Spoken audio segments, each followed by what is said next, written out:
नमस्कार, सगरमाथा प्राइम समाचारमा स्वागत छ। म केशव शर्मा।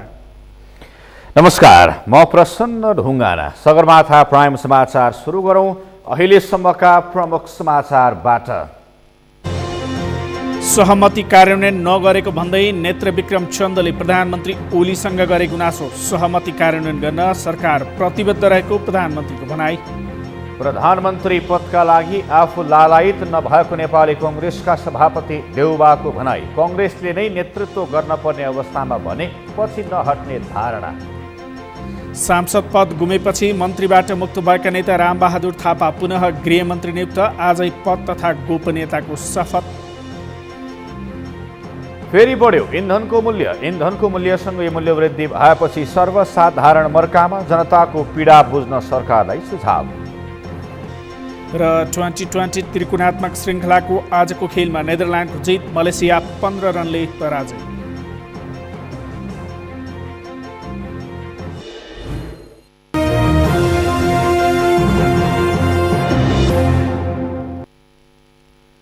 सगरमाथा प्राइम समाचार अब विस्तारमा।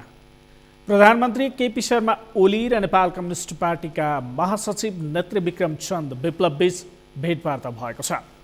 भेटमा सरकार र विप्लव बीच पहिले भएका सहमति कार्यान्वयनका साथै समसामयिक राजनीतिक विषयमा कुराकानी भएको प्रधानमन्त्रीका प्रेस सल्लाहकार सूर्य थापाले जानकारी दिनुभयो। विप्लवले वार्तामा भएका सहमति कार्यान्वयनका बारेमा चासो राखेको र प्रधानमन्त्री ओलीले सरकारले यथाशक्य छिटो बन्दी रिहाईको तयारी गरेको तथा मुद्दा खारेजी हुने जानकारी गराउनु भएको प्रधानमन्त्रीको सचिवालयले जनाएको छ।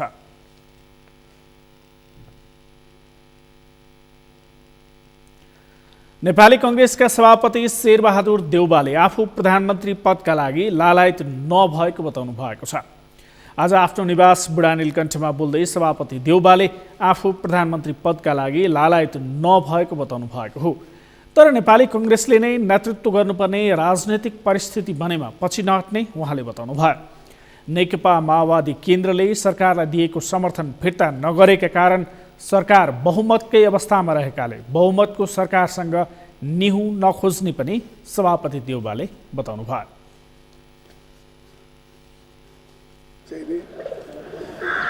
ओलीजीको पार्टी जो चाहिँ युएमएल पार्टी छ त्यो अहिले पनि एउटै पार्टीको रूपमा छ, किनभने प्रचण्डजीहरूले समर्थन फिर्ता लिएको छैन।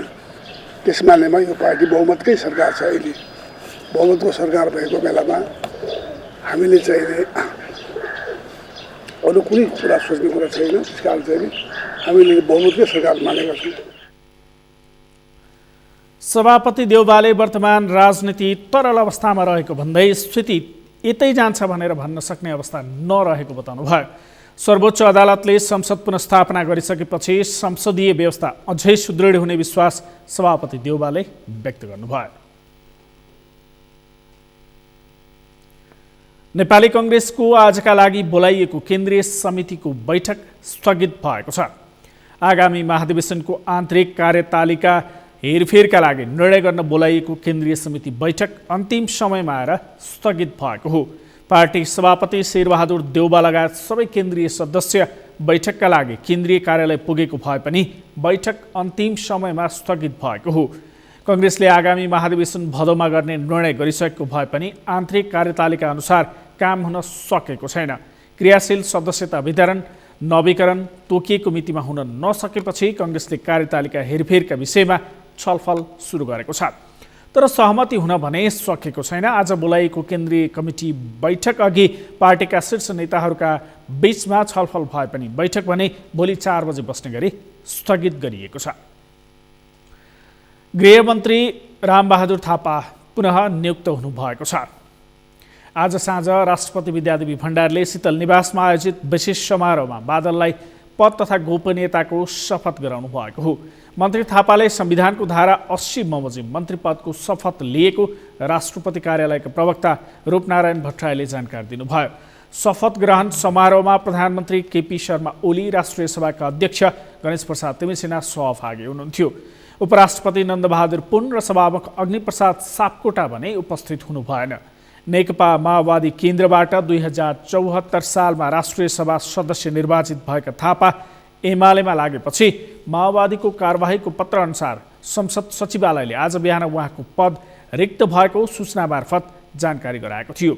उहाँलाई आजै प्रधानमन्त्री केपी शर्मा ओलीले पुनः गृहमन्त्रीमा नियुक्तिका लागि राष्ट्रपति समक्ष सिफारिस गर्नुभएको थियो।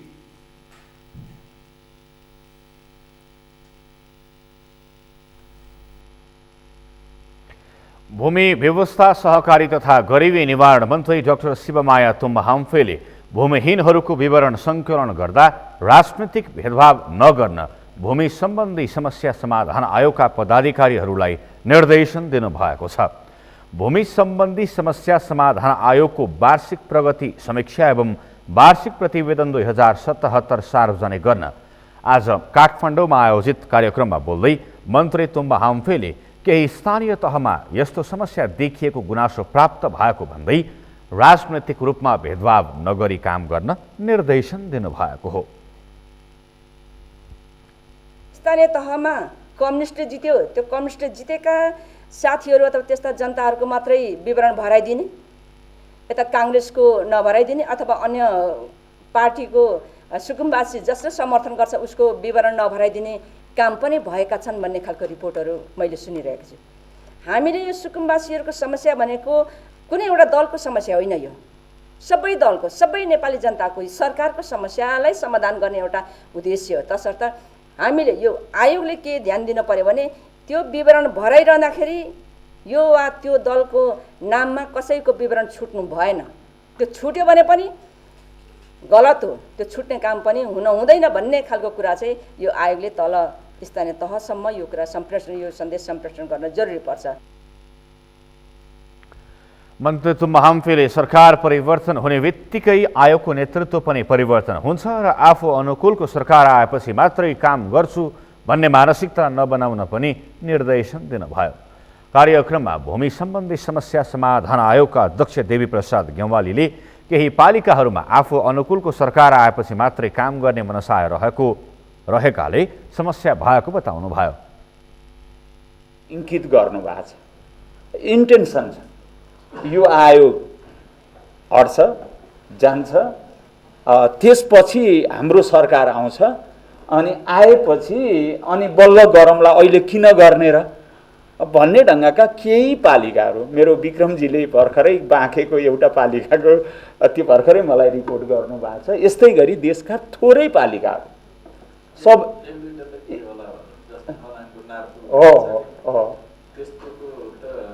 समस्या छैन होइन, त्यसैले केही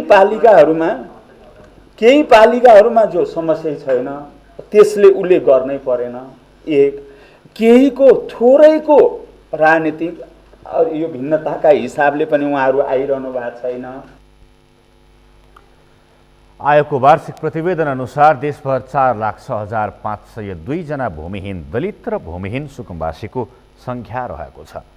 यस्तै अव्यवस्थित बसोबास गर्नेहरूको सङ्ख्या 4,14,418 रहेको छ। सभामुख अग्निप्रसाद सापकोटाले आफ्नो निष्ठालाई कसैले तोड्न नसक्ने बताउनु भएको छ। आज काठमाडौँमा पत्रकार महासङ्घको नवनिर्वाचित पदाधिकारीहरूको पदस्थापन कार्यक्रममा बोल्दै सभामुख सापकोटाले आफ्नो विवेकले देश र जनताको हितको पक्षमा काम गर्न कसैले रोक्न नसक्ने बताउनुभयो। शनिबार बालुवाटारमा भएको सर्वदलीय बैठकमा प्रधानमन्त्री केपी शर्मा ओलीले सदनमा दर्ता भएको एमसीसी प्रस्ताव सभामुखले रोकेको आरोप लगाउनु भएको थियो। कार्यक्रममा बोल्दै सभामुख सापकोटाले एमसीसी सम्बन्धी विधेयकको प्रसङ्ग नभने पनि आफूलाई स्वतन्त्रपूर्वक काम गर्न कसैले रोक्न नसक्ने बताउनुभयो। कसैले काम गर्न अवरोध गरे रोक्न खोजे पनि नरोकिने बताउनुभयो। देश र जनताप्रति मैले शपथ खाएको छु र म देश र जनताप्रति पुरै इमान्दारिताका साथ, पुरै निष्ठाका साथ काम गर्नेछु। मलाई देश र जनताको मेरो विवेकले र मेरो चेतनाले निर्देशित भए अनुसारको काम गर्न कसैले रोक्न सक्ने छैन, रोकिने पनि म छैन, किनभने म पुरै दृढतापूर्वक लाग्नेछु। त्यसका लागि कुनै कुराको त्याग गर्न र कुनै कुराको जोखिम लिन मलाई कुनै कठिनाइ हुनेछ। कार्यक्रममा बोल्दै सभामुख सापकोटाले संसदलाई सार्वभौम बनाउन आफ्नो सम्पूर्ण समय लगाएको पनि बताउनुभयो। खास समयमा सभामुखको जिम्मेवारी पनि विशेष भएर आउने भन्दै सभामुख सापकोटाले जनताको अभिमतलाई मान्य हुने गरी निर्णय गर्ने जनताले स्पष्ट पार्नुभयो। 275 जनालाई अर्थात् 334 जनालाई जनताले आफ्नो सार्वभौम सत्ता सुम्पिएका छन्। त्यो सार्वभौम सत्ताको निहित अधिकार खास खास बेलामा सभामुखमा केन्द्रित हुन्छ। सभामुखले वास्तवमा देशका सबै जनताहरूको र सबैको भावनाको चाहिँ संकेन्द्रण रूपलाई बुझेर अगाडि बढ्नुपर्ने हुन्छ। त्यसकारण मैले फेयरनेस त्यो स्वच्छ पनि हुनु पर्यो, स्वच्छ हुनु पर्यो र त्यो आफै अन्डरस्टुड हुनु पर्यो। जनताले हेर्दाखेरि त्यो निर्णय कुनै कुनै निर्णय मात्रै स्पष्टीकरण दिने हुन्छ। संघीय संसदलाई गतिशील बनाउन खोज्दा घेराबन्दी गरिएको उहाँको भनाइ छ। संसदको काम कारबाहीलाई लिएर भ्रम छर्न खोजिएको पनि उहाँले बताउनुभयो। अहिले पनि घेराबन्दी गरेर विभिन्न टिका टिप्पणी गर्न थालिएको बताउनुभयो। यसरी भ्रममा पारेर सधैँ कसैलाई बसमा पार्न नसकिने उहाँको भनाइ छ। बनाउने लोकतान्त्रिक मूल्य मान्यता र आदर्शलाई स्थापित गर्ने क्रमसँगै संविधानको रक्षार्थ सङ्घीय संसद अर्थात् प्रतिनिधि सभा दृढतापूर्वक अगाडि बढ्यो। राष्ट्रिय हितको सवालमा चाहिँ पुरै दृढतापूर्वक अगाडि बढ्न सुरु गर्यो। त्यहीँबाट चाहिँ सङ्घीय संसदमाथि घेराबन्दी हुन थाल्यो। निकै ठुलो घेराबन्दी भइरहेको छ र त्यसका बारेमा चाहिँ अनेक खालका चाहिँ टिप्पणीहरू भइरहेका छन्। तर मलाई यति गहिरो र यति दृढ विश्वास छ कि संसदमा विचाराधीन विधेयकमा सभामुखले अवरोध गरेको आरोप लगाइएपछि सभामुख सापकोटाले प्रधानमन्त्री र एमसीसी शब्दको उच्चारण नगरी स्पष्टीकरण दिनुभएको छ। सगरमाथा प्राइम समाचारमा पालो भएको छ विश्रामपछि संसदीय समितिमा एमसीसी बारे सांसदको चासो, छिमेकी राष्ट्रसँग गरिने सन्धि सम्झौतामा सावधानी अपनाउन सुझाव। खर्च भएन सुदूरपश्चिम प्रदेश सरकारको बजेट, अहिलेसम्म 30% मात्र पुँजीगत बजेट खर्च। र फेरि बढ्यो इन्धनको मूल्यसँगै मूल्यवृद्धि भएपछि सर्वसाधारण मर्कामा, जनताको पीडा बुझ्न सरकारलाई सुझाव।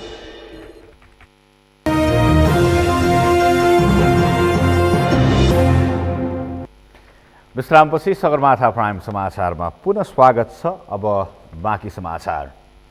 संसदीय समितिमा एमसीसी बारे सांसदहरूले चासो राखेका छन्।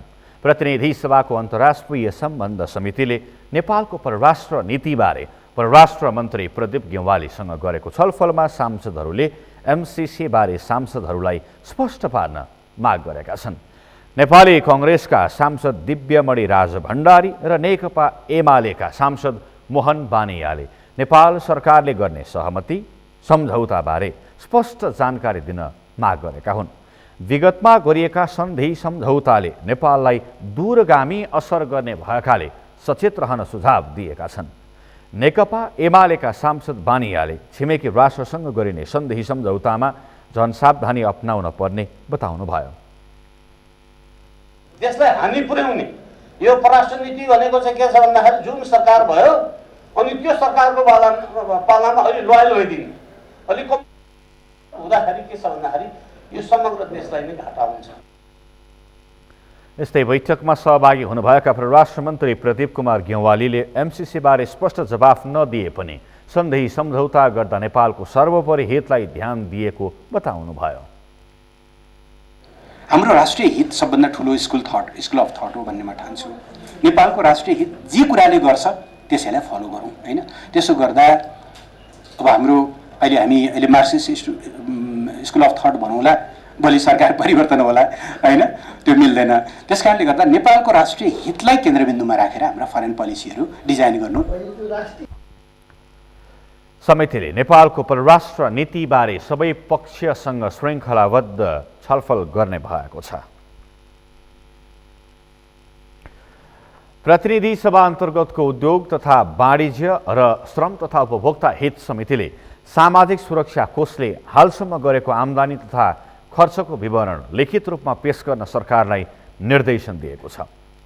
सरकारवाला सहित बसेको समितिको बैठकले सामाजिक सुरक्षा कोषको आम्दानी तथा खर्चको विवरण समिति समक्ष लिखित रूपमा पेश गर्न श्रम रोजगार तथा सामाजिक सुरक्षा मन्त्रालय र सामाजिक सुरक्षा कोषलाई निर्देशन दिएको हो। एक रिपोर्ट। उद्योग तथा वाणिज्य र श्रम तथा उपभोक्ता हित समितिले सामाजिक सुरक्षा कोषले हालसम्म गरेको आम्दानी तथा खर्चको विवरण लिखित रूपमा पेश गर्न सरकारलाई निर्देशन दिएको छ। साथसाथै सरकारी, गैर सरकारी तथा विभिन्न सङ्घ संस्था र कल कारखानाबाट सामाजिक सुरक्षा कोषमा आबद्ध श्रमिकहरूको संख्या पनि बुझाउन निर्देशन दिएको छ। समिति सभापति विमल प्रसाद श्रीवास्तवले योगदानमा आधारित सामाजिक सुरक्षा योजनालाई प्रभावकारी बनाउन सम्बन्धित मन्त्रालयले अरू कुन कुन मन्त्रालयसँग कस्तो प्रकारको सहयोगको अपेक्षा राखेको छ सो सम्बन्धी पनि लिखित रूपमा पेश गर्न निर्देशन दिएका छन्। यो कोषको आम्दानी जति पनि भएको छ अहिले एक्युरेट कति आम्दानी भएको हो, कुन कुन ब्याङ्कमा कति ब्याजमा राखेका छन् र खर्चको हटमा अहिलेसम्म जस्तो कि भन्नु 25जनाको परिवारलाई दिँदैछु भन्दाखेरि खर्चको विभिन्न शीर्षकहरूमध्ये कुन शीर्षकमा अहिलेसम्म कति रकम खर्च भएको हो इत्यादि यसको डिटेल्स डाटा लिखित रूपमा त्यो समितिमा उपलब्ध गराइदिनु हुन। श्रम रोजगार तथा सामाजिक सुरक्षा मन्त्रालयका सचिव सूर्य प्रसाद गौतमले श्रमिकहरू सरकारले अपेक्षा गरे अनुसार सामाजिक सुरक्षा कोषको दायरामा नआएको बताए। औपचारिक क्षेत्रका श्रमिकहरूको पनि सहभागिता सोचे अनुसारको नभएको भन्दै उनले औपचारिक क्षेत्रमा श्रमिकलाई सामाजिक सुरक्षा कोषको दायरामा ल्याउन चुनौतीपूर्ण भएको टिप्पणी गरे। रोजगारदाताहरूले 20% योगदान गर्न तयार नभएका कारण समस्या भएको पनि बताए। 1,98,000 श्रमिकहरू पनि चाहिँ यसमा आबद्ध भइसकेको अवस्था छ। तथापि जति अपेक्षा गरिएको हो त्यो अपेक्षा गरे अनुसारको हुन सकेको चाहिँ छैन, यो कुरा चाहिँ स्वीकार्नुपर्छ। तर अब हामीलाई विभिन्न यो क्षेत्र मात्रै नभएर समग्र आर्थिक क्षेत्र नै प्रभावित हुने गरी जुन 1 वर्षदेखि चाहिँ नि कोभिडको चाहिँ प्रभाव आइरहेको छ त्यो कारणले पनि अलिकति समस्या चाहिँ सिर्जना भएको छ। बिचमा भनिसक्नु भएको छ लगानी सम्बन्धी कार्यविधि अब बिचमा सापटी लिन सक्ने कि नसक्ने, जसरी कर्मचारी सञ्चय कोषले। सामाजिक सुरक्षा कोषका कार्यकारी निर्देशक कपिलमणि गेवालीले योगदानमा आधारित सामाजिक सुरक्षा योजनाको नीतिगत सुधार गर्नुपर्ने आवश्यकता रहेको बताए। हामी भर्खर हाम्रो के भयो भने यो गत वर्षको यो जम्मा भएको पैसामा हामीले प्रतिफल दिनुपर्ने, प्रतिफललाई चाहिँ हाम्रो लेखा परीक्षण सम्पन्न भइसक्नु पर्ने भएको कारणले गर्दाखेरि अलिकति ढिला भयो हाम्रो लेखा परीक्षणलाई। यसले के दिन्छ त रिटर्न भन्ने खालको म्यासेज पनि पुरै नसकेको हुँदाखेरि अब हाम्रो लेखा परीक्षण चाहिँ सम्पन्न भइसकेका छ र 7.5% कस्टले चाहिँ हामीले। नेपाली कांग्रेसका सांसद प्रकाश रसाइलीले कम्पनीहरूले ठेकेदारहरूसँग कामदार लिएर काम गराउने गरेका कारण सामाजिक सुरक्षाको दायरामा ल्याउन नसकिएको भन्दै सरकारले कडा निगरानी गर्नुपर्ने बताए। अब आफूसँग चाहिने कर्मचारीले मात्र थोरै मान्छे मात्रै कम्पनीमा काम गराउने, बाँकी के गर्ने भने ठेकदारबाट लिने। ठेकदारबाट लिइसकेपछि के गर्ने भयो भने 4-5 महिना राम्रोसँग उत्पादन गर्ने, अनि त्यसलाई स्टक राख्ने, अनि त्यसलाई सामाजिक सुरक्षा पनि को भत्ता दिनु परेन। अनि ठेकदारसँग किन गर्नुभयो भन्दै गर्दाखेरि होइन सब 12 मास हामीले चाहिँ यतिका कामदारहरू पाइन्छ। अब त्यो ठेक्काबाट आएका मजदुरहरूको पनि सामाजिक सुरक्षा, भोलि बिरामी होला, क्यान्सर लाग्ला, मृग होला, फेल होला, बालबच्चा पढाउनु पर्ला। अब यो ठेकदारबाट चाहिँ मजदुरहरूको आपूर्ति गर्ने कुरा चाहिँ यो त सामाजिक सुरक्षा र सरकारले ल्याएको संविधानको खिलाफमा छ नि त। किनभने 12 मास कर्मचारीहरूलाई पाल्नु परेन, 3-4 महिना राम्रोसँग ठेकदारसँग काम गर्ने, अनि स्टक राख्यो, अनि वर्षभरि। जनता समाजवादी पार्टी नेपालकी सांसद अमृता देवी अग्रहरीले अझै पनि श्रमिकहरूलाई सरकारको सामाजिक सुरक्षा योजनाको बारेमा थाहा नभएको भन्दै राज्यले श्रमिकहरूलाई यसबारे बुझाउनु पर्ने आवश्यकता रहेको बताइन्। धेरै जसो श्रमिकलाई थाहै छैन कि यो हाम्रो हितमा हो यो सामाजिक सुरक्षा भन्ने कुरा, जसले गर्दा यो कसरी बुझाउन सकिन्छ। सर्वप्रथम त यो बुझाउने हामीले चाहिँ प्रयास गर्नु पर्यो, राज्यले प्रयास गर्नु पर्यो त्यहाँका श्रमिकहरूलाई। श्रम मन्त्रालयको सहयोग पनि यसमा हुनु पर्यो कि कसरी चाहिँ श्रमिकहरूले यो आफ्नो हितमा बुझ्छन् यो कुरा। अर्को कुरा जुन ठेकेदारीको कुरा आयो, प्रायः चाहिँ कम्पनीमा जहाँ सोध्दा पनि त्यो श्रमिकहरू ठेकेदारैबाट बढी छ। जनता समाजवादी पार्टी नेपालका सांसद प्रमोद शाहले सामाजिक सुरक्षा कोषलाई सरकारले प्रभावकारी बनाउन नसकेको बताए। सामाजिक सुरक्षा कोषको दायरामा नआउने कम्पनीहरूलाई कारबाही गरिनुपर्ने उनको भनाइ छ। सनमा नगएर आज यो सामाजिक सुरक्षा कोषलाई जुन रूपमा प्रभावकारी रूपमा अगाडि बढाउनु पर्ने थियो त्यो चाहिँ बढेको अवस्था छैन। त्यसले गर्दा यसमा मेरो विचारमा कानुन बनायौँ र कानुन बनाएपछि कार्यान्वयन पक्ष हामी फितुलो हेरेका छौँ। कार्यान्वयन पक्षको लागि सरकारले यसमा ध्यान पुर्याउन जरुरी छ। नेपाल कम्युनिस्ट पार्टी एमालेकी सांसद सरिता कुमारी गिरीले सरकारी कर्मचारीलाई सामाजिक सुरक्षा कोषको दायरामा ल्याउन बल गर्नुपर्ने बताइन्। सबभन्दा पहिला त्यसलाई नै जसरी सञ्चय कोष काटिन्छ नि, सञ्चय कोष काटेर उसको कोषमा जम्मा गरिन्छ र त्यसलाई लचिलो हिसाबले आवश्यकता पऱ्यो भने उनीहरूलाई दिने, कर्मचारीहरूलाई लोनहरूको व्यवस्था गरेर दिने जुन व्यवस्था छ त्यसले चाहिँ आकर्षक बनाउँछ क्या कर्मचारीहरूलाई। त्यसै गरी यो सामाजिक सुरक्षा कोषमा पनि त्यही अनुसारको कार्यक्रम यदि गरियो भने कर्मचारीहरूलाई आकर्षण बढ्छ त्यतातर्फ नेपाल सरकारको कर्मचारीहरूलाई र त्यसमा चाहिँ लोनको व्यवस्था पनि गरिदिनु पर्यो। सामाजिक सुरक्षा कोष अन्तर्गत विभिन्न शीर्षकमा ऋणको व्यवस्था गरे यसप्रति आकर्षण बढ्ने सांसदहरूको भनाइ छ। प्रभावकारी नीति, नियम र ऐन कानुनको आवश्यकता रहेको सांसदहरूले बताएका छन्। आर्थिक वर्षको 3 महिना पनि बाँकी नरहेका बेला सुदूरपश्चिम सरकारको पुँजीगत बजेट खर्च न्यून देखिएको छ। आर्थिक वर्षको सुरुमै असारे विकासको अन्त्य गर्ने घोषणा गरेको प्रदेश सरकारले फेरि पुरानै प्रवृत्ति दोहोर्याएको छ। हालसम्म प्रदेश सरकारले 30% मात्रै पुँजीगत बजेट खर्च गरेको छ। दिनेश विष्टको रिपोर्ट। 2077-78 सकिन 3 महिना पनि बाँकी छैन। हालसम्म प्रदेश सरकारले विकास बजेटको 30% मात्रै बजेट खर्च गर्न भ्याएको छ। प्रदेश सरकारको 17 अर्ब 17 करोड 62 लाख 85 हजार पुँजीगत बजेट मध्ये हालसम्म 5 अर्ब 22 करोड 14 लाख 78 हजार 913 रुपियाँ मात्र खर्च गरेको छ। सबैभन्दा बढी विकासे बजेट रहेको भौतिक पूर्वाधार विकास मन्त्रालयले 36%, उद्योग पर्यटन वन तथा वातावरण मन्त्रालयले 34%, सामाजिक विकास मन्त्रालयले 32% पुँजीगत बजेट खर्च गरेको छ। सबैभन्दा कम आर्थिक मामिला तथा योजना मन्त्रालयले 6% पुँजीगत बजेट खर्च गरेको छ। प्रदेश सरकारको जम्मा बजेट मध्ये हालसम्म 20.57% बजेट खर्च भएको छ। सुदूरपश्चिम प्रदेश सरकारको आर्थिक वर्ष 77-78 चैत्र मसान्तसम्मको 2077 चैत्र मसान्तसम्मको खर्चको अवस्था हेर्ने हो भने हामी अहिले चालु खर्चतर्फ हामी झन्डै 4 अर्ब 70 करोड खर्च भएको छ, जुन 28.59% हुन आउँछ भने त्यसै गरी पुँजीगत खर्चतर्फ हामी 5 अर्ब 22 करोड खर्च भएको छ, जस चाहिँ हामी 30.40% को आरारीमा छौँ। पुँजीगत खर्चतर्फ हामी 30.40% को आरारीमा छौँ। समग्रमा भन्ने हो भने 9 अर्ब 93 करोड जुन चाहिँ 29.57% को आरारीमा अहिले खर्चको अवस्थामा पुगेका छौँ। प्रदेश सरकारले स्वयंमै विकासै काम सम्पन्न गरी बजेट खर्च गर्ने दावी गरे पनि हालसम्म पुरानै प्रवृत्ति दोहोरिएपछि विपक्षी दलले भने आक्रोश पोखेका छन्। जनताप्रति सरकारले गैर जिम्मेवारीपन देखाएको भन्दै विपक्षी दलले सरकारको विकल्प समेत खोजेका छन्। भनेपछि यो 9 महिनाको तपाईँ खर्च हेर्नुहुन्छ भने जम्मै तपाईँको 29.10 भनेको 29% जति खर्च भएको छ। सालाखाला पुँजीगत खर्च र तपाईँको चाहिँ चालु खर्च हेर्नुभयो भने विगतको 8 महिनाको खर्च भने दुईटा चौमासीको खर्च तपाईँ हेर्नुहुन्छ भने 20% भन्दा अलिक केही बढी भनेपछि यो सरकार अहिले चौथो योजना बनाएको बेला, जबकि सुरुको योजना तपाईँको 2074 आर्थिक वर्ष 74-75 को अल्पकालीन थियो, झन्डै 1 अर्ब 2 करोडको थियो। त्यो 2-3 महिनामा चाहिँ जे जस्तो छ धनगढीका होटेल र रेस्टुरेन्ट र सेमिनार र विभिन्न हिसाबले बाँडकाँडमै सिद्धियो र ठिक छ नयाँ भयो। त्यसपछि आर्थिक वर्ष 75-76 को बजेट थियो, झन्डै 25 अरबभन्दा बढीको थियो। त्यसमा पनि यही कुरा, आखिर सबै कुरा खर्च नगरेर लास्टमा जेठ र असारमा पुर्याएर त्यो खर्च गर्ने प्रवृत्ति भयो। यो चाहिँ हाम्रो सुदूरपश्चिम प्रदेशमा विगतकै 74-75 देखि अहिले 78-69 को प्रिपेड बजेटको बारेमा हामीले छलफल गर्ने बेला भइसक्यो र यो 77-78 को योजना पनि अब हामीसँग करिब 2 महिना जम्मा 2 महिना मात्रै बाँकी छ।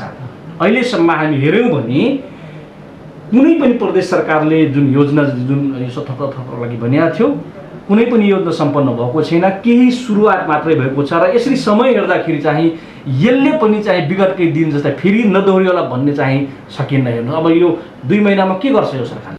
सरकारले पनि सोचे अनुसार बजेट खर्च गर्न नसकेको स्वीकार गरेको छ।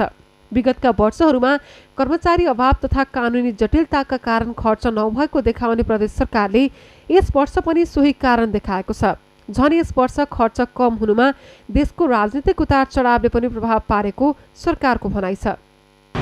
नेपालको अहिलेसम्म चलन भनेको बजेट खर्च हुने भनेको खास गरेर जेठ असार महिना होइन, यो तपाईँहरूले थाहै छ हामीलाई सबैलाई। मलाई विश्वास छ प्रदेश सरकारको चाहिँ पुँजीगत बजेट भने हामीले अपेक्षा गरेकै प्रतिशतमा खर्च हुन्छ। अधिकार चाहिँ विनियोजन गर्ने, प्रत्यायोजन गर्ने, कर्मचारीहरूको चाहिँ सरुवा गर्ने, अपाएकमै 6 महिना नपुग्दै भौतिक पूर्वाधार विकास मन्त्रालयमा सबभन्दा बढी बजेट छ, पुँजीगत बजेट छ। त्यहाँको सचिव 6 महिना नपुग्दै चाहिँ सरुवा गर्ने, कुनै सचिवलाई 4 वर्ष 3 वर्षसम्म यहीँ राखिराख्ने, सरुवा भएर गइरहेकोलाई पनि गइसकेकोलाई फेरि ल्याउने जबरजस्ती के स्वार्थ हो यो? यस्ता छलखेलका कारणले समयमै हुनुपर्ने खर्चमा पनि समस्या आइरहेको। सरकारले आफ्नो अधिकारभित्रका कामलाई तीव्रता दिई समयमै विकासका काम सम्पन्न गर्नुपर्नेमा वर्षै प्रत्येक विविध कारण देखाउँदै पन्छिने गरेको छ। अहिले झन् देशको राजनीतिक उतार चढावले खर्च कम भयो भन्दै पन्छिनुले प्रदेशको विकास कति पछाडि धकेलिन्छ सोचनीय बनेको छ। सगरमाथा टेलिभिजनका लागि कैलालीबाट दिनेश विष्टको रिपोर्ट। पछिल्लो 24 घण्टामा नेपालमा थप 1015 जनामा कोरोना संक्रमण पुष्टि भएको छ। यो सँगै नेपालमा कोरोना संक्रमितको संख्या 2,84,673 पुगेको छ। संक्रमणबाटै थप 8 जनाको मृत्यु भएको छ। यो सँगै नेपालमा संक्रमणकै कारण ज्यान गुमाउनेको संख्या 3083 पुगेको छ। थप 262 संक्रमण मुक्त भएका छन्। हालसम्म कोरोना संक्रमण मुक्त हुनेको संख्या 2,75,300 रहेको छ र निको भएका छन्। हाल 6,290 जना आइसोलेसनमा छन्। यस्तै 85 जना क्वारेन्टिनमा छन्।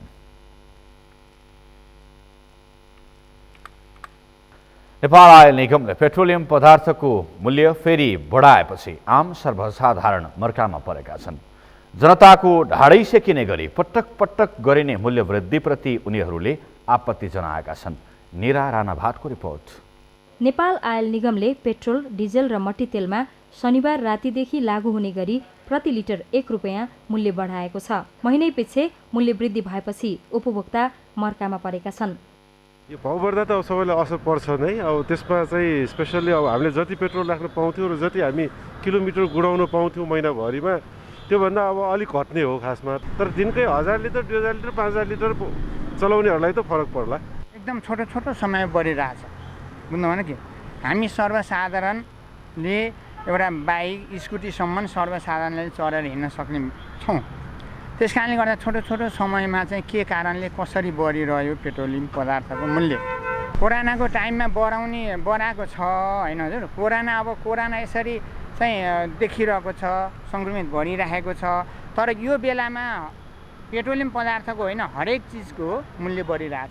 तेलको भाउ बढाइ छ, भाडा दिँदैन पेसेन्जरले, त्यही त हो नि। अब मूल्य वृद्धिले समग्र आपूर्ति व्यवस्थालाई असर पारेको छ।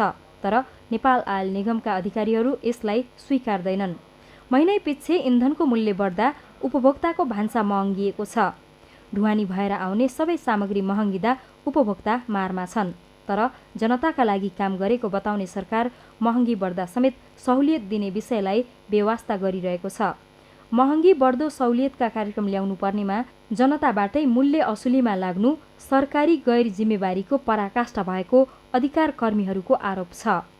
घाटा हुन्छ, मिडिया ट्रायल गर्ने, मिडियामा स्ट्यान्डर्ड दिने समस्या पर्यो भनेर उजागर गर्ने काम गर्छ। तर म नागरिकप्रति, जनताप्रति, बजारप्रति चाहिँ एकदमै जिम्मेवार छु भनेर उदाहरणको लागि उपभोक्ता संरक्षण ऐन कार्यान्वयन गर्ने निकाय उद्योग वाणिज्य आपूर्ति मन्त्रालयका सचिवज्यू चाहिँ निगम सञ्चालक समितिको अध्यक्ष हुनुहुन्छ।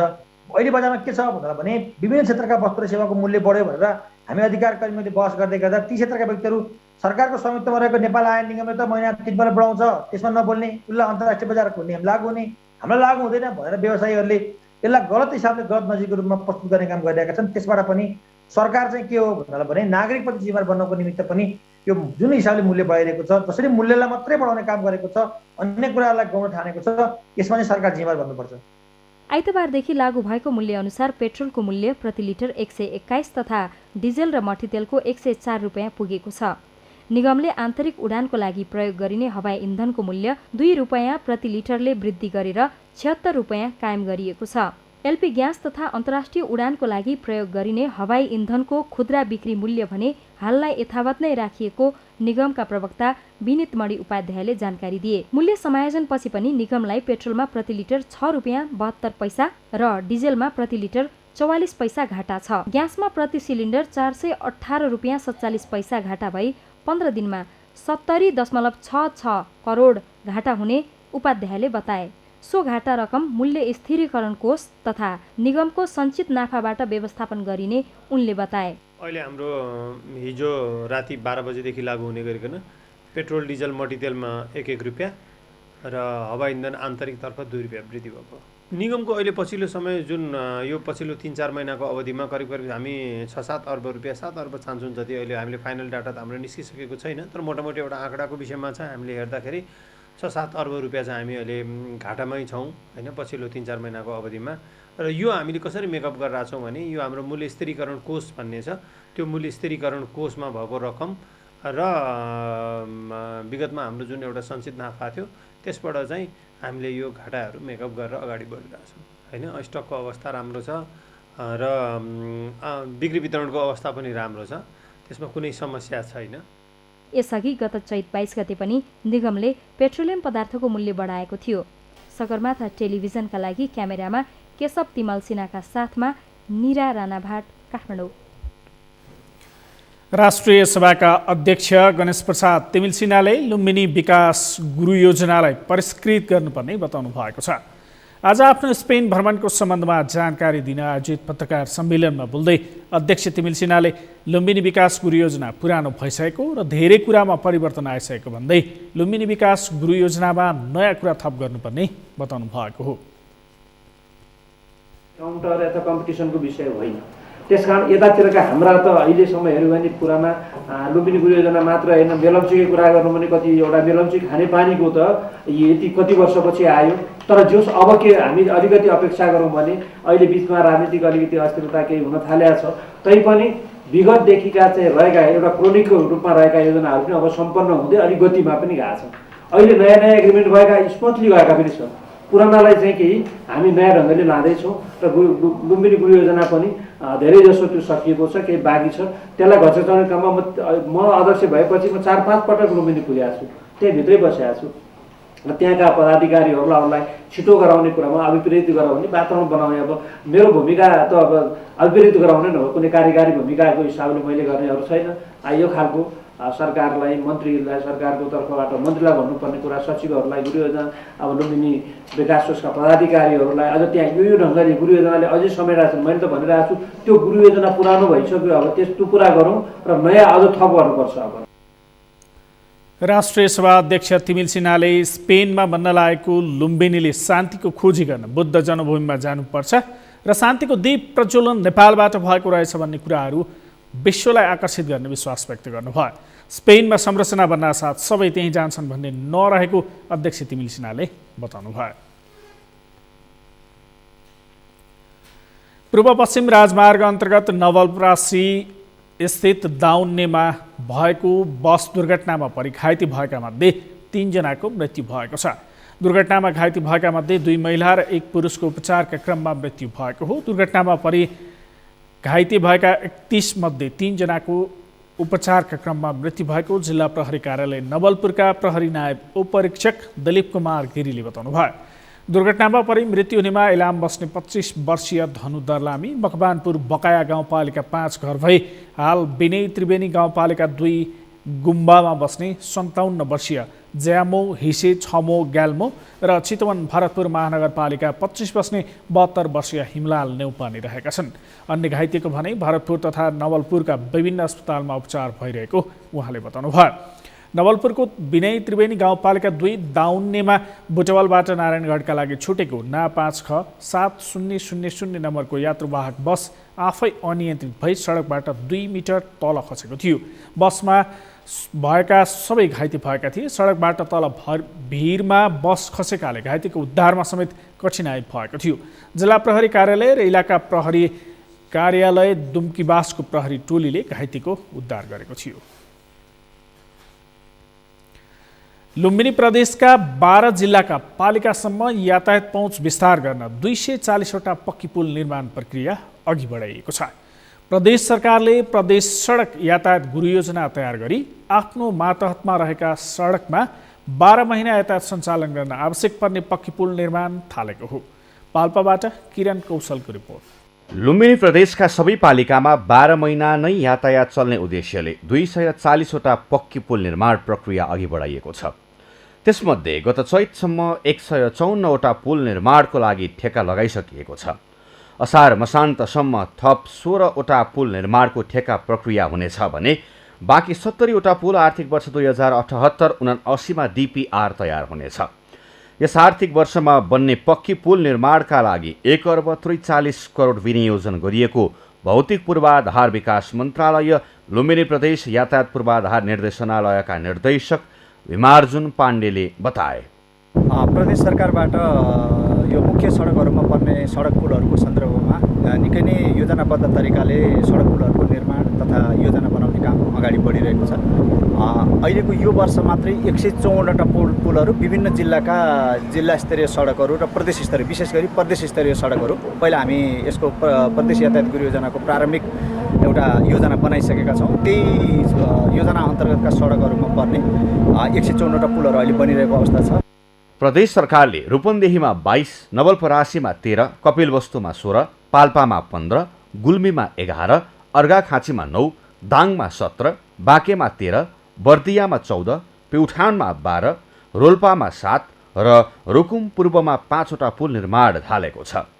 पाल्पाका 10 स्थानीय तहमा 12 महिना यातायात सञ्चालनमा पूर्वाधार तयार गर्ने क्रममा निस्ती, पूर्वखोला, माथागढी, रैनादेवी, छहरा र रम्ब गाउँपालिकालाई जोड्ने गरी 15वटा पक्की पुल निर्माण भइरहेको सडक पूर्वाधार विकास कार्यालय पाल्पाका प्रमुख इन्जिनियर प्रेम नारायण बस्यालले बताए। काममा हाम्रो पाल्पा जिल्लाभरि अहिले हामीले 14वटा पुल जति 14वटा पुलको हामीले टेन्डर गरिसकेका छौँ र अहिले सबै निर्माणको चरणमा छन् र यसमध्ये 2-3वटा पुल यही आर्थिक वर्षमा सम्पन्न हुनेछन् र बाँकी पुलहरू आगामी वर्षमा सम्पन्न हुनेछन् र अब हामी 3-4वटा पुलहरूको हामी DPR तयार गरेर मिलेसम्म यही आर्थिक वर्षमा कम्तीमा 3वटा पुल जतिको हामी टेन्डर गर्नेछौँ।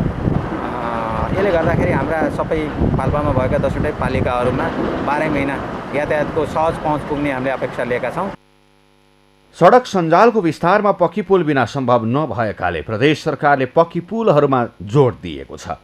कृषि र पशु उत्पादनको बजारीकरण, पर्यटकीय गन्तव्यसम्मको पहुँच विस्तार, सहरीकरण र बजार विस्तार गर्दै प्रदेशको आर्थिक विकास गर्न सडक सञ्जालको विस्तार महत्त्वपूर्ण पूर्वाधार बनेको छ। लुम्बिनी प्रदेशले सञ्चालन गरेका सडक र पुलका योजनाहरू सम्झौता अवधिभित्र नै काम सक्ने गरी काम भइरहेको मन्त्रालयको दाबी छ। पक्की पुलहरू निर्माणको जिम्मा पाएका निर्माण कम्पनीहरूले सम्झौता अवधिमा काम सक्ने प्रतिबद्धता जनाएका छन्। हामी अहिले यो प्री स्टेसिङ ब्रिज हो हामीले अहिले यहाँ गरिरहेको, यसको टाइम चाहिँ 2 वर्षको रहेको छ। त्यसमा 2078 मङ्सिर 1 गतेभित्रमा चाहिँ हामीले सक्नुपर्ने हो। त्यसमा हामीले अरू कामहरू चाहिँ लगभग गरिसकेका छौँ। अब दुईटा स्ल्याब र त्यसपछि एप्रोच रोडहरूको काम चाहिँ केही कामहरू बाँकी छन्। यो 2टा स्ल्याब चाहिँ हामीले असार शान्त अगावै सक्ने हाम्रो लक्ष्य हो र बाँकी कामलाई पनि हामीले हाम्रो समयभित्र नै हामीले सम्पन्न गर्नेछौँ। धेरै वर्षसम्म पक्की पुलका योजनाहरू माग गरेर नपरेको बेला प्रदेश सरकारले धमाधम पक्की पुल निर्माण थालेपछि स्थानीय समुदायमा उत्साह छाएको छ। यसले जनतामा संहिताप्रतिको बढ्दै गएको निराशा पनि हट्ने अपेक्षा गरिएको छ। सगरमाथा टेलिभिजनका लागि पाल्पाबाट किरण कौशलको रिपोर्ट। भोजपुरको प्रमुख पर्यटकीय गन्तव्य सुन्तले डाँडा धापखर्क क्षेत्रका बासिन्दाको अर्थोपार्जनमा सहयोग पुर्याउने उद्देश्यले चिया खेती सुरु गरिएको छ। पर्यटकीय क्षेत्रको प्राकृतिक सौन्दर्यता बढाउन र स्थानीयवासीलाई आयमूलक बनाउन चिया नर्सरी राख्ने क्रम अघि बढाइएको हो। भोजपुरबाट मोहन तामाङको रिपोर्ट। भोजपुरको थामडाँडा टेम्के सिलिचुङ संस्थाको सहकार्य र नगरपालिकाको सहयोगमा पर्यटकीय क्षेत्र सुन्तले डाँडा धापखर्कमा चिया नर्सरी लगाउन सुरु गरिएको छ। खाली सार्वजनिक तथा व्यक्तिगत जग्गामा चिया खेती विस्तार गरी पर्यटन र अर्थोपार्जनको स्रोत बनाउन खेती सुरु गरिएको हो। नगरपालिकाका वडा नम्बर 2 हेलौछा, वडा नम्बर 5 बोखेम, वडा नम्बर 10 भैँसीपङ्खा र वडा नम्बर 9 पर्ने सुन्तली डाँडा, धापखर्क, टिमुरी लगायतका क्षेत्रलाई चिया जोनको रूपमा विस्तार गरिएको हो। मुख्य बाली मकैमा रोगले मासिन थालेसँगै उत्पादनमा ह्रास आउन थालेपछि वैकल्पिक खेतीको रूपमा पनि चियातर्फ स्थानीय किसानहरू आकर्षित भएका छन्। परम्परागत खेतीले निर्वाहमुखी र आयमूलक नबनेपछि चिया खेतीतिर लागेको स्थानीय कृषकहरू बताउँछन्। चिया बेच्ने बेला भएपछि चियाको मुना बेचेर पनि यसो आय स्रोत गर्ने यो हाम्रो ठाउँलाई खाली जग्गामा रोप बिरुवा ठुलो भइसकेपछि बिरुवालाई सारेर बिरुवा जुन कुनै पनि खाली ठाउँ खाली जग्गामा रोपेर हाम्रो गाउँलाई चाहिँ राम्रो यसो इलाम भन्दा पनि यसो घुम्नु आउने पर्यटकहरू कुनै ठाउँमा यही त्यतै डाँडा पाखातिरै कतै रोप्ने भन्ने इस्टाब्लिस गरेको छ। चिया खेती सँगसँगै यहाँको पर्यटन व्यवसाय पनि वृद्धि हुने र यहाँका स्थानीय मान्छेहरूले पर्यटन व्यवसाय अलिकति बढ्दै गएपछि यहाँ मान्छे आउने जाने पर्यटकहरू आउने जाने भएपछि यहाँका होटलरहरूको व्यवसाय पनि बढ्ने। त्यस्तै गरेर यो चिया खेतीको भर्खरै नर्सरी राखेर विस्तार हुँदै गएको छ। अब भोलिको दिनहरूमा यहाँ चिया प्रशोधन केन्द्रको स्थापना हुने कुराहरू प्रदेश सरकारले पनि बारम्बार भनिराखेको अवस्था हो। करिब 3 लाखको लगानीमा अहिले स्थानीय धापखर्कमा 6 रोपनी खाली जग्गामा 1,50,000 बराबरको चियाका बिरुवा रोप्न थालिएको छ। गाउँका युवाहरूलाई स्वरोजगार बनाउन नगरपालिकाको सहयोगमा खाली खर्क तथा जग्गामा बिरुवा रोपिएको छ। बिरुवालाई 32 रोपनीमा फैलाउने योजना रहेको छ। भविष्यमा भोजपुरी ब्रान्डका रूपमा चिया उत्पादन गरी पर्यटकको ध्यान तान्न र स्थानीयको आम्दानीको स्रोत बढाउन चिया खेती विस्तार गरिएको नगरपालिकाका मेयर कैलाश कुमार आलेले बताए। अब यसको मुख्य उद्देश्य त पहिला हाम्रो आम्दानीको स्रोत हो। त्यो एरियाका जति पनि समुदायहरू छन् उहाँहरूलाई चाहिँ एउटा आम्दानीको स्रोत बनाउने मुख्य उद्देश्य हो। सँगै यो चिया चाहिँ हामीले त्यहाँ त्यो डाँडा सबै एउटा पाखा भएको कारणले केही बोट बिरुवा नभएको कारणले गर्दाखेरि त्यो चिया त्यहाँ रोप्यौँ भने एउटा सुन्दर पनि हुने। जसरी अहिले इलाम एउटा त्यो इलामले एउटा चियाको आम्दानी पनि लिइरहेछ, सँगै पर्यटकहरू पनि भित्राइराखेको छ।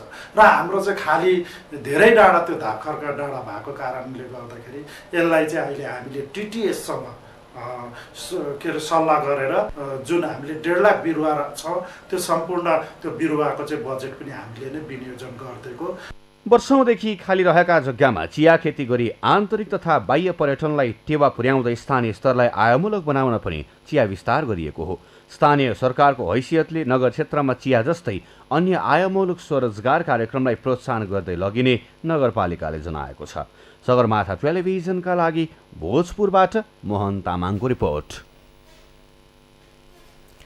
सगरमाथा प्राइम समाचारमा पालो भएको छ विश्रामपछि। माथिल्लो तामाकोशी जलविद्युत आयोजनाले वैशाखबाट उत्पादन सुरु गर्ने, साउनमा सबै युनिटबाट उत्पादन गर्ने विद्युत प्राधिकरणको भनाई र पालिकाले समयमै छनौट नगर्दा खेलाडी राष्ट्रपति रनिङ सिल्डमा सहभागी हुनबाट वञ्चित, जिल्लामा खेल गतिविधि बढाउन सुझाव।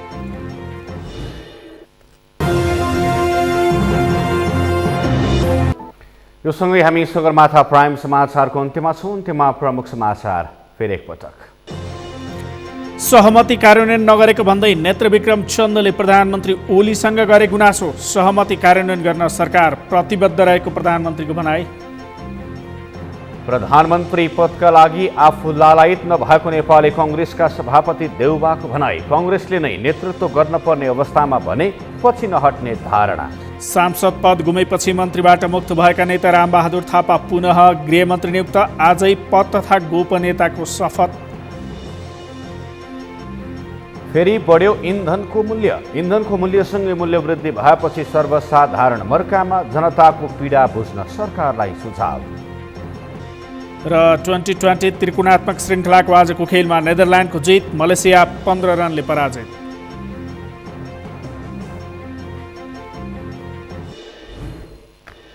हवस् त सगरमाथा प्राइम समाचार अहिलेलाई सकियो। तपाईँ समाचार बुलेटिनका साथै सगरमाथा टेलिभिजनका सम्पूर्ण कार्यक्रम www.sagarmatha.tv मा पनि पढ्न र हेर्न सक्नुहुनेछ। साथै युट्युबमा youtube.com/सगरमाथा TV नेपालमा हेर्न सक्नुहुनेछ। तपाईँ हामीलाई फेसबुकमा पनि facebook.com/YesTV नेपालमा फलो गर्न सक्नुहुनेछ।